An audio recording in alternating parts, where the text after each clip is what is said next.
Hey everyone, welcome back to Tobi's Book Corner, the small corner of the internet where I run my mouth about books. And in today's video, I'm going to be giving book recommendations that have the spring feel, the spring vibe. The way I cannot wait for spring. I'm tired of opening my curtain and it's grey. The next day, grey. So I can't wait for the days to get longer, the skies to be a bit more blue. I do live in the UK, so there will be a lot of rain. But you know, take what I can get. Beggars can't be choosers. And let's get straight into the video. So the first book that I want to talk about is Kitchen by Banana Yoshimoto, and is translated from the Japanese into English by Backus. And this book actually has a novella and then also a short story at the end. The novella is Kitchen and the short story is Moonlight Shadow. Moonlight Shadow, that one is given wintry vibes, so that will be coming later on in the year. But the novella Kitchen is essentially about a girl who loses her grandma, and her grandma is her last living relative. She's really grieving, she feels alone, lost in the world. She wants to move out of the flat as everything just reminds her of her grandma. And then as she's flat hunting, she's struggling with it as well. She gets a knock on the door and it's from the boy who works at the flower shop down the road. He also goes to the same college as her, but she's never really interacted with him. And he says, hey, you seem like you're not doing too great since your grandma passed. Your grandma used to always visit my flower shop, well, his mum's flower shop, every week or every fortnight, and we got on. So do you want to move in with me and my mum for free from tomorrow? And she accepts, and then we go from there in the novella. And Kitchen is a hard-hitting but captivating tale that really conveys grief and loss and sorrow, and Yoshimoto conveys those things in such a masterfully done way. And although Yoshimoto does not shy away from the all-consuming nature of grief and loss, but she still shows how there are these sparks of joy and of hope that can be found even when one is grieving. And even if those feelings of hope and joy are fleeting, they're still there, and there is still that wonderfulness of being alive and life. And I think it's that aspect that gives me that spring feeling, you know, as we're going away from the long nights and the shorter days and the gloomy days into, okay, we still have rain, but now we're getting bluer skies and the flowers are growing and the animals are mating and the days are getting a bit longer. So it's almost that parallel, which is why it gives me that spring feeling. And like the glimmers of hope that Yoshimoto sprinkles throughout, she often uses magical realism to convey that, and she does it in a really unique and just beautiful and ethereal way. And also the magical realism in Kitchen was just done with such a certain subtlety that I really appreciated. It wasn't bam in your face. And considering it's a novella in such a short space of time, Yoshimoto creates really three-dimensional characters, and they're not even all the most likable characters, but they feel real, they feel genuine. You feel their pain, you feel their joy, you go through the highs and lows of life with them. And if you've read this, Eriko has a special place in my heart. Yeah, Eriko stands in this channel. However, the one major flaw and issue with this book is its depiction of the transgender character in it, as this book was first published in Japan in 1987. So it was probably progressive for that time. However, if this was published now, people would not be picking this book up, just in terms of the vocabulary used when talking about transgender people, and also at times just the depiction and the misgendering and certain jokes made regarding the transgender characters' identity did not sit well. I think if you go into it knowing the time it was published and you can still be okay with that, then I would recommend 100% reading this book. But of course, if that's something that wouldn't sit well with you and you wouldn't be comfortable reading, then maybe this one will not be for you, but that's for you to decide. So next we have another novella, and it was actually the last book that I read in 2021, and that is Comfort Me with Apples by Catherynne M. Valente. And the cover already, like with the vines and the leaves and flowers, it's already given the spring feels. Like that's why this is one of the first that I jumped into my mind when I was like, spring. So this novella is a unique and clever retelling of a narrative that many of us are familiar with. However, when I was reading it, I could not guess what was actually going on. I had many theories, ideas, and that's part of the joy and fun of this book, because you're like, okay, something is up, something's not right, but it's hard to figure out and pinpoint exactly what. And the twist, I never inspired this. I cannot predict it. I was way off the mark, but I was happy about that. So the actual plot, we're following this woman called Sophia. And Sophia, her life is seemingly perfect. She has the perfect husband who she loves and who claims he loves her too. She has the perfect house. She lives in the perfect community, Arcadia Gardens, where there are very, very specific rules that you have to follow to be a part of this community, to maintain this perfect life for everyone. And she seems very content and happy with her life. However, in the background, there seem to be some strange, dark things going on. Her husband is often quiet or moody when he comes home from work, and he's often not there, so she misses him a lot. Also, she's starting to find some strange things around the house. There's also the locked basement, which she's not allowed to enter or go into. And when she starts trying to ask neighbors certain questions and just figure out a bit more, like, what are these weird things going on? None of them can seem to answer her or even look her in the eye, and are all there shuffling and getting all panicked when she's asking these kinds of questions. And we essentially go from there, and, you know, we go on the journey with Sophia to figure out what is going on in the background of this seemingly perfect community. And another reason this book really gives me those spring feels is just because it really gives that sort of Desperate Housewives, Stepford Wives, that very suburban kind of vibe. And when I think of that suburban typical housewife that you see in those kind of TV shows, you think of those well-manicured front lawns, the sun shining, you know, them sipping a margarita as they're cooking dinner for their husband and kids when they get home, like that vibe. So it makes me think that sort of springy / summery feeling. With this novella, it's really quick, easy read. It really will capture you. Valente is able to really maintain that eeriness and just unease. It technically counts as horror, but it's not scary. It's just unsettling, uneasy to read. And although Valente maintains that well throughout, I was hoping for a little bit more of an impact from the novella, just a bit more of a punch, a bit more of a shock factor, or just the unsettling nature to be turned up that little notch more. So it's not my favorite book of all time, but it's definitely one that I will reread, especially once you find out, oh, this is what's going on. Now I want to go back and appreciate all the little clues and nods that Valente sprinkled throughout the entire novella. Not a 5 out of 5, but a solid, good spring read. And next, this is a beloved book of mine that I read as a wee lass, and that is The Secret Garden by Frances Hodgson Burnett. And this is one of the classics of children literature.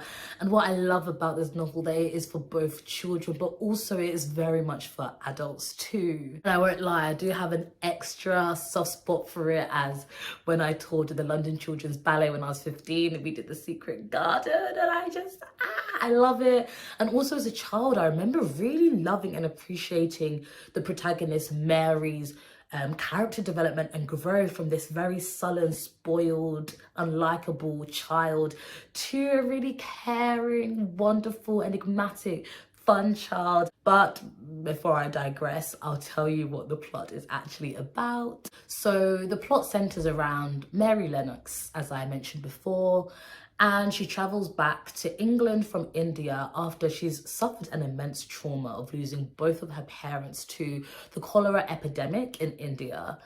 And when she comes back to England, she's put in the care of her uncle in this grand manor with a grand garden.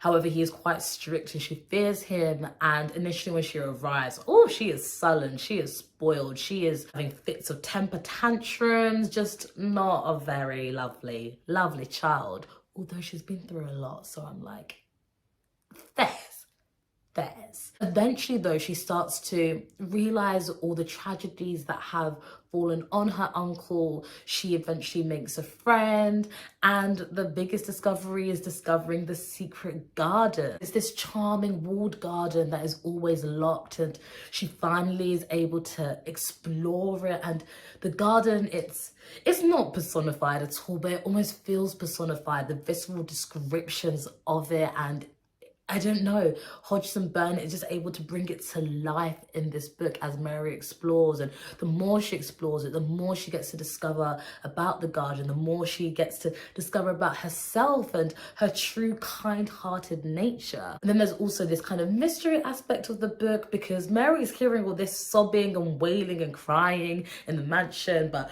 her uncle says, boom, to her, says nada. She tries to ask the servants, they're like, they're just side-eyeing, keeping their mouths as well.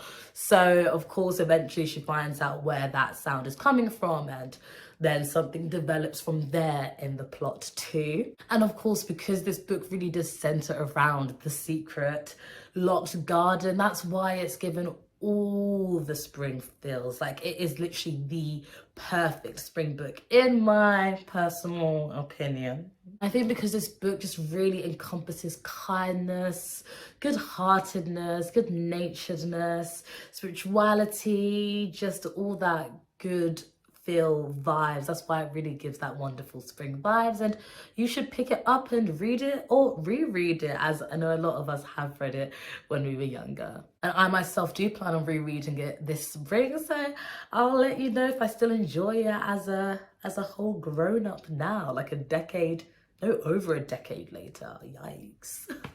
And then next we have The House in the Cerulean Sea by TJ Klune.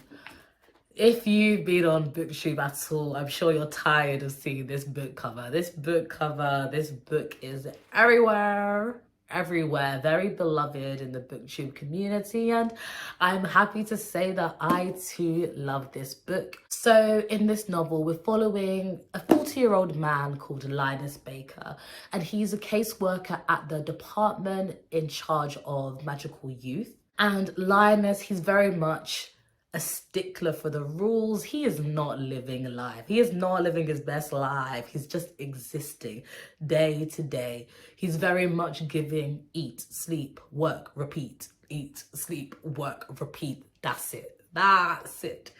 And then one day he's given this really highly classified confidential case where he has to go to this island far, far away, which supposedly houses these 6 very dangerous children in this orphanage, and one of them supposedly being the Antichrist. The Antichrist, yes, you heard me correctly.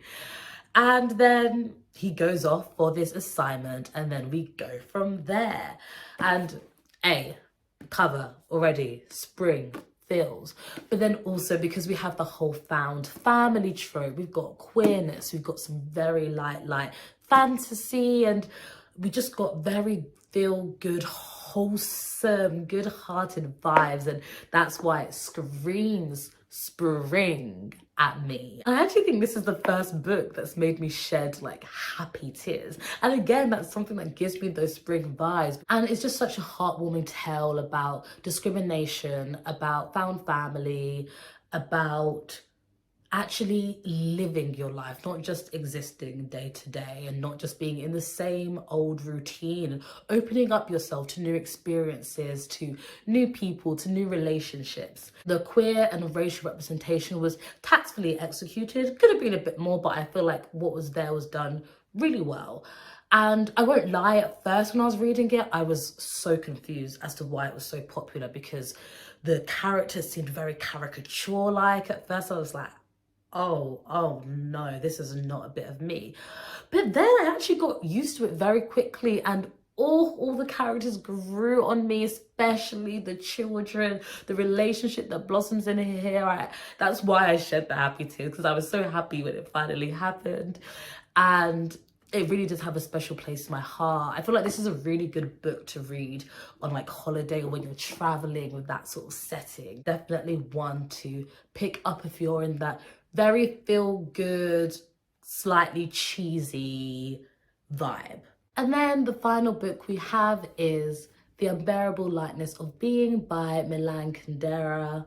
And it's translated from the Czech into English by Michael Henry Heim. So in this novel, we're following a young woman who is in love with a man, and this man is torn between his love for her and also his incessant womanizing and adultery. And then we also follow one of his mistresses, and then also one of his mistresses' very humbly faithful lovers. Kundera just beautifully explores political ideologies, as this is set in Czech Republic during like the Prague Spring and the whole communist regime and how that really affected people's day-to-day lives.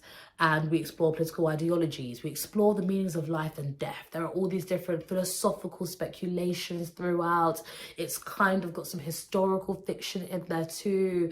It really delves into love and how love is really a subjective thing, how it means different things to different people. You kind of delve a bit into polyamory but also adultery and very passionate, intense love, and very casual, the casual flings and the very light nature love can have, but then how heavy its presence can be in society despite the lightness is supposedly meant to bring in people's lives, and how it can just be so all-consuming. And I just think it's the way it delves into love in such a unique way that kind of gives me that spring vibe. And I do understand why some people will consider this novel to be quite pretentious. I think because you do get the narrator interjecting throughout the narrative, especially with his philosophical speculations and whatnot, and you have quite unlikable characters at the heart of this novel, but this somehow resulted in Kundera just creating something almost magical, as instead of taking a deep dive into the human psyche and into all these different themes that I've mentioned before, he instead kind of skims the surface when it comes to these themes, and he has his interjections here and there to give his opinions too. But because of that, it almost allows you as the reader to really engage with these different topics, these different themes, and you almost feel like you get to participate in these discussions alongside the writer. And I found that so wonderful and engaging and just different and unique, and it made me think this novel, but also I just really did get to enjoy exploring these different themes in this Czech communist setting, and just read it. Is it proper spring vibes? Nah, it's a bit of a stretch, but I just want another excuse to talk about it, but check it out. So those are my 5 spring book recommendations. I really hope you enjoy these videos. If you've read any of them, let me know what you thought. And if you like this video, give it a big fat thumbs up. If you want to join this small chaotic corner of the internet, then subscribe, join the fam. And I'll see you in my next video. Bye.